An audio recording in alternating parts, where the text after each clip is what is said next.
صدر مشاعرہ، قلندر مزاج شاعر، اردو کی انتہائی محترم شخصیت جناب منور رانا صاحب، الکریم ایجوکیشنل ٹرسٹ کے چیئرمین، محسن قوم و ملت جنہیں کہا جائے، عالی جناب احمد اشفاق کریم صاحب، مشاعرے کے کنوینر ہمارے بہت پرانے شناسہ جناب شمیم اختر صاحب، اسٹیج پر موجود عالمی شہرت یافتہ شعراء کرام، شاعرات، مہمانان گرامی، پیارے بچوں، خواتین و حضرات، مسافروں کو نظارے بھی لوٹ لیتے ہیں، مسافروں کو نظارے بھی لوٹ لیتے ہیں، اندھیری شب میں ستارے بھی لوٹ لیتے ہیں، اور یہاں بھنور ہی نہیں لوٹتے سفینوں کو، کبھی کبھی تو کنارے بھی لوٹ لیتے ہیں۔ دوستو، کنارے جب لوٹتے ہیں تو ان کی بدنیتی نہیں ہوتی، خلوص نیت ہوتا ہے، اور وہ اس لیے ہوتا ہے کہ ڈوبنے والوں کو ساحل کا راستہ بتا کر ان کی زندگی میں امنگوں کے چراغ روشن کیے جائیں۔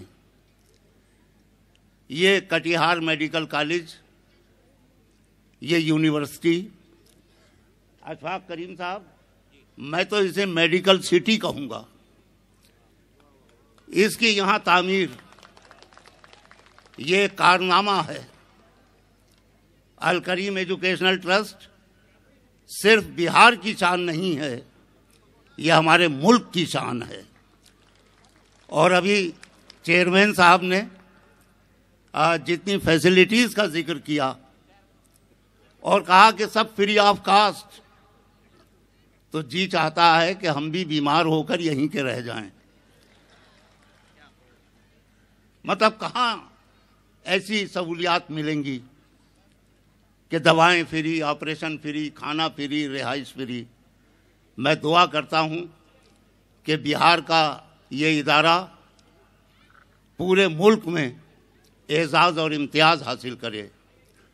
اور دیکھیے، پریشانی یہ ہے کہ ساری روشنیوں کا رخ ہم پر کر دیا گیا ہے، آپ لوگ ہمیں دکھائی نہیں دے رہے ہیں، اور مشاعرے کا لطف یہ ہے کہ پڑھنے والا سننے والوں کی آنکھوں میں سے آنکھیں ملا سکے، اور جب پڑھنے اور سننے والوں کی آنکھیں ملتی ہیں تو غزل کا دل دھڑکتا ہے، اور جب غزل کا دل دھڑکتا ہے تو مشاعرہ ایک یادگار ادبی اور تہذیبی حوالہ بن جاتا ہے۔ آپ اندھیروں کے عادی ہو گئے، ایسا نہیں ہونا چاہیے، تھوڑی روشنی بھی ہو۔ یہ کیا کہ آپ تو ہمیں دیکھیں اور ہم آپ کو نہ دیکھ سکیں۔ خیر، یہ تو ایک ایسی بات تھی، میں صرف اتنا کہنا چاہتا ہوں جی ہاں، ایک بات اور بتا دوں آپ کے لیے دلچسپی کی، کہ ہمارے شعراء کرام میں جہاں اتر پردیش اردو اکیڈمی کے چیئرمین ڈاکٹر نواز دیوبندی موجود ہیں، بہار اردو اکیڈمی کے سیکریٹری مشتاق احمد نوری صاحب موجود ہیں، وہیں ہمارے شاعروں میں ایک ذمہ دار پولیس افسر، اتر پردیش پولیس کے ڈپٹی سپرنٹینڈنٹ آف پولیس جناب چرن سنگھ بشر بھی ہیں۔ لہذا آپ مطمئن ہو جائیے کہ جب شاعروں کے درمیان پولیس بھی موجود ہے تو ادھر سے کوئی خطرہ نہیں ہے، آپ کو بھی کوئی خطرہ نہیں ہے۔ بس دوستو، کافی وقت ہو گیا آپ کو انتظار کرتے ہوئے، کسی طویل تقریر کی ضرورت نہیں، میں صرف اتنا آپ سے عرض کر دوں کہ آپ باشعور اور باہوش سامعین ہیں۔ بہار میں مشاعروں کا انداز جو ادب پروری اور سخن فہمی پر مبنی ہے وہ پورے ملک میں بہت ہی محبت سے دیکھا جاتا ہے۔ مشاعرہ ایک تہذیبی ادارہ ہے، ایک ادب کا گہوارہ ہے۔ وہ تبھی مکمل ہوتا ہے کہ جب سنانے والے اپنا فرض ادا کریں اور سننے والے اپنی ذمہ داریاں پوری کریں۔ صرف اتنا تعاون چاہوں گا آپ سے، اس وعدے کے ساتھ کہ دل وہاں دھڑکے گا تو گونج یہاں پیدا ہوگی، آنسو اگر یہاں چھلکیں تو دامن وہاں لہرانے چاہیے۔ شاعر کو اس کا حق ملے، رد عمل آپ کی طرف سے آئے، محسوس ہو کہ زندہ لوگوں کے بیچ، زندگی کے قدردانوں کے بیچ مشاعرہ ہو رہا ہے۔ اور مشاعرہ بہت اہم مشاعرہ ہے۔ اس ادارے کو 30 سال ہوئے ہیں۔ شاعروں کی ذمہ داری ہوتی ہے کہ وہ سماج کی رہنمائی کے لیے بھی کچھ کہیں۔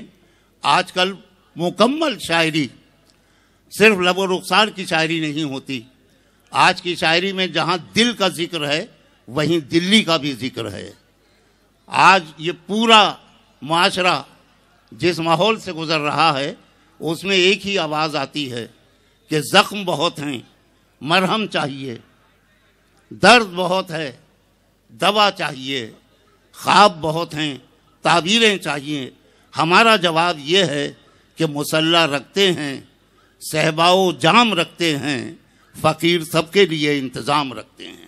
مشاعرے کا آغاز کرتے ہیں، نغماتی آغاز ہماری روایت کے مطابق نعت پاک سے۔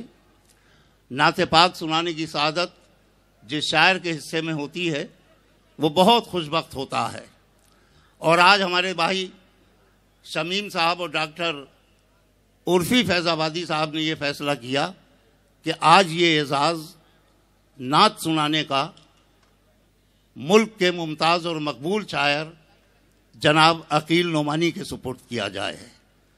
تو میں ان سے درخواست کرتا ہوں کہ وہ تشریف لائیں، بہت ہی ادب و احترام سے سنیے، اس لیے کہ آپ سب نے سنا ہوگا علامہ اقبال نے کہا ہے کہ کی محمد سے وفا تو نے تو ہم تیرے ہیں، وہ یہ جہاں کیا چیز ہے لوح و قلم تیرے ہیں۔ تو یہ ادب کیجیے گا نعت پاک کا، احترام کیجیے گا شاعر کا۔